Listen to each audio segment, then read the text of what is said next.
Hello everyone, welcome to Aimers Ultimate Practice Test Series. So இது பார்த்தீங்கன்னா Aimers Ultimate Test Series உள்ள test number 8 என்னைக்கு நடக்க போகுது? 9ஆம் தேதி நடக்க போகுது. ஏன் சார் 7ஆம் தேதி தான் ஒரு டெஸ்ட் நடந்துச்சு, அதுக்குள்ள 9ஆம் தேதி அடுத்த டெஸ்ட்டா அப்படின்னு நினைக்காத. சேம் சிலபஸ் தான்.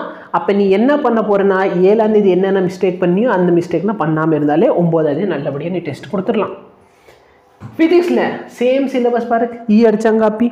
கெமிஸ்ட்ரியில் சேம் சிலபஸ், பாட்னியில் சேம் சிலபஸ், ஜுவாலஜியில் சேம் சிலபஸ். ஸோ எல்லாத்துலேயுமே சேம் சிலபஸ் தான். டெஸ்ட்டு நல்லபடியாக கொடுத்துருங்க, ஓகேவா? ஸோ இதுக்கப்புறம் அடுத்த டெஸ்ட்டில் உங்களை சந்திக்கிறேன். நல்லபடியாக டெஸ்ட்டு கொடுங்க. அடுத்து கூடிய சீக்கிரம் உங்களுக்கு சொல்யூஷன் வீடியோ வர ஆரம்பிச்சிடும். Thank you so much. Have a nice day.